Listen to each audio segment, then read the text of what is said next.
Welcome to the Straight Red Card, and today on the show is former U.S. international and current technical director for the Seattle Sounders, Chris Henderson. Chris, thanks for coming on the show. Yeah, thanks for having me. And happy Father's Day as well. Thanks. I'm actually my parents with my father, and my kids are here with me too, so it's been a good day. A lot of soccer today. It's been fun. And they're all okay with that, the fact that you have to watch soccer all day. Yeah, I love it. It's great. And they're all happy to watch it too. Well, that's nice. I have a kind of battle on my end in that way, but, they're all getting used to it. But, so, I want to kind of start out because the Sounders are finally giving you a rest from being on the road, and you do a lot of scouting and whatnot for them across Europe and otherwise. And you've probably been scouting some of the Gold Cup games as well, but what generally are you looking for as technical director for the Seattle Sounders as far as players go, whether or not they can handle the physicality of Major League Soccer, the intangibles, etc.? Yeah, I mean, what we're looking for, it's a pretty broad, it's hard to say exactly what we're looking for because the summer window we're looking for something specific in a designated player type. We're also looking for next season. We're also looking at our academy players. We're looking at young foreign players, whether it's this summer window or it's going to be, for the future and signing in the winter window. So we're always looking at games. The priority comes on the direct need for the first team at the moment. And, so we most likely when we go for a designated player, it's an attacking type player, whether it's an attacking midfielder or a striker. And we go through every position. We have a pretty deep depth chart at every position on a number of different topics, whether it's DP type players, whether it's depth at positions, whether it's young internationals, whether it's young players who will come into our squad. And then as the summer goes on, we'll start to focus a little bit more towards the draft and the college season and make sure we're prepared for that. I mean, generally, I know you were probably just in Europe not long ago, and now you're kind of scouting all the CONCACAF folks, but is there a percentage or generally is it more Europe or is it more Central America or is it more South America? I mean, is there one area you guys focus on more than the others, or is it pretty much across the board? Yeah, I would say it's pretty much across the board. I mean, we don't really care where the player comes from. We work very closely. Adrian, Hannah, or myself, Ziggy Schmidt, all work very closely. Kurt Schmidt, also one of our scouts. We all work really close in going through players, and we want to get the best player for the best value. Ziggy likes to focus on the team chemistry. We have a lot of Spanish-speaking players on the team, but the club has been very good at having English lessons for the players weekly, and that part's coming along just to keep the group together.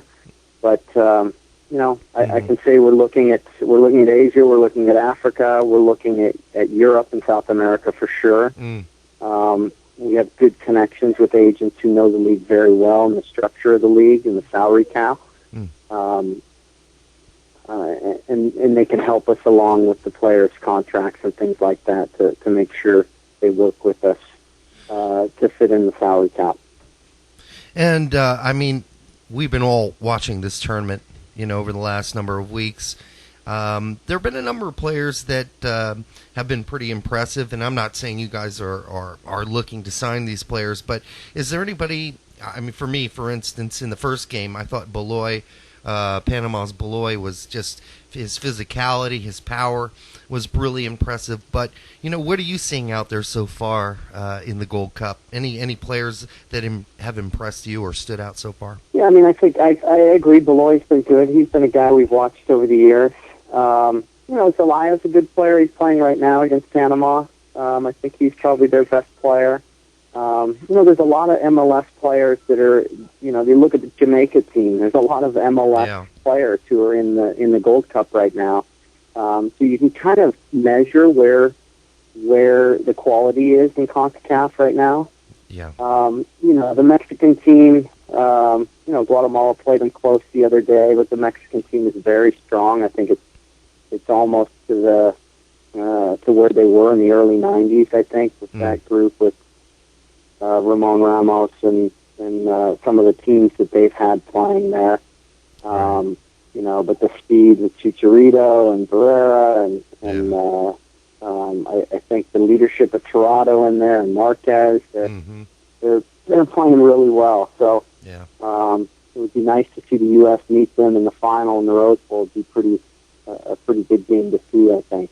Yeah. And I think the U.S. showed it today. But, there's players that we've been following throughout the tournament from all the teams. And Costa Rica has several. We sat with some agents and watched Costa Rica play. They have several that, could do well in our league. And, they're guys that we have known for quite a while.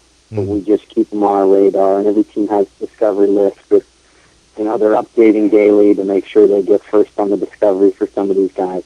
Yeah.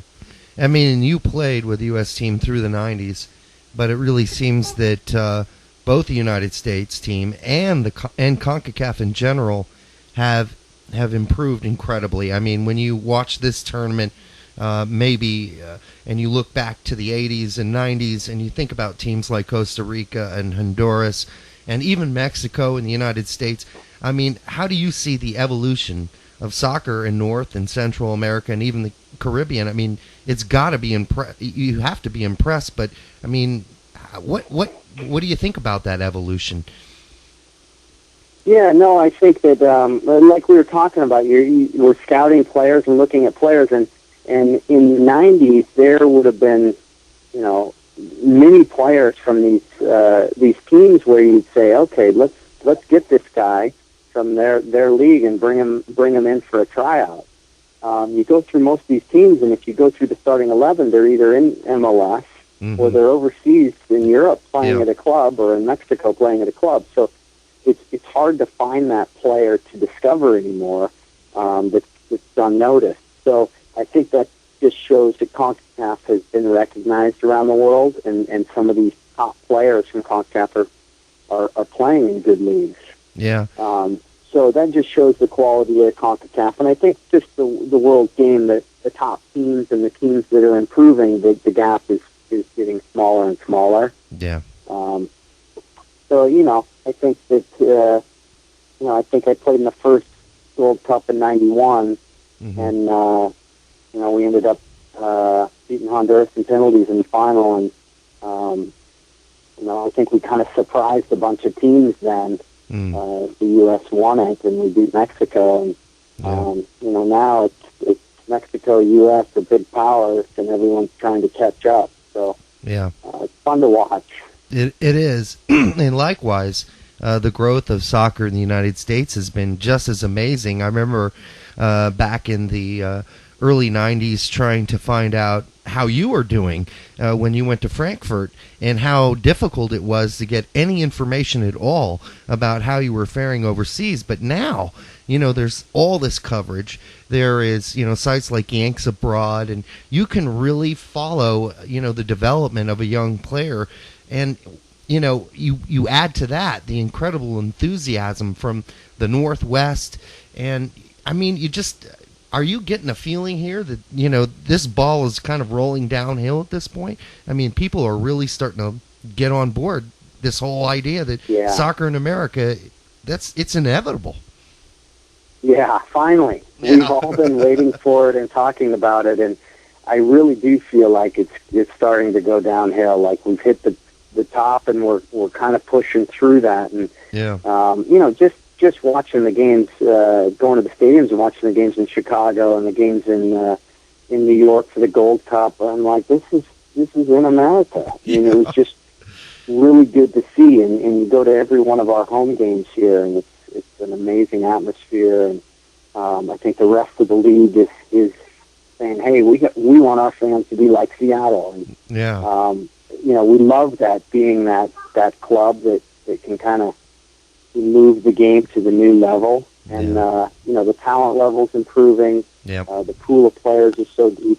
I mean, really, if you go back and look at, try and find some records on things that happened in the 90s with the U.S. national team, you got to do some digging. And, now it's, if we say, hey, is there an American playing anywhere in the world, you can look it up in 10 seconds. Yeah. I remember Steve Sampson looking all over the world for Americans and American-borns, as we were trying to get ready to qualify for '98. Yeah. And, so I think it's the world's so small now, and there's great opportunities for young players. I think there's so many different avenues now to get into the national team and to become a pro player. We can see things starting to go the right direction, and I think it's going to be a huge sport in the next 10 years. Yeah, and some of that's, technology, but the other part of it is kind of an innate understanding of how to build fan support, because you look at the Sounders and how they've almost become a model on how you build a new MLS franchise, yet there are clubs out there still in our league. I mean, you can look at New England and Dallas, and that's not to denigrate them, but, they have a long way to go to kind of build that fan enthusiasm that's going on in the whole Cascadia area. What can some of the, not just the newer teams that are going to be coming into the league, but, some of the teams that are struggling, what can they learn from Adrian Hanauer and what you guys have done there in Seattle that maybe they can do to kind of, get things going in their local area? I mean, I think, Adrian's been incredible for our franchise here, and I think the combination of our front office with the Seahawks front office being as one is a great example for, you look at the New England Patriots and the New England Revolution, same owner. Yeah. So, to start a business with 60 directors and all the resources that we had here, I think that's a great model for our league. And, you want to make sure that that we do the best we can, and hopefully that our atmosphere at the stadiums and some of the things that work here in Seattle, they may not work in Dallas or Columbus or Colorado, just because of the market. Yeah. But I think the example of always trying to be as professional as we can, do things the right way, treat the players and the fans and everyone who's part of the organization with professionalism and first class, and I think then you're a good example for other clubs and the way soccer is going to be run in this country. Yeah.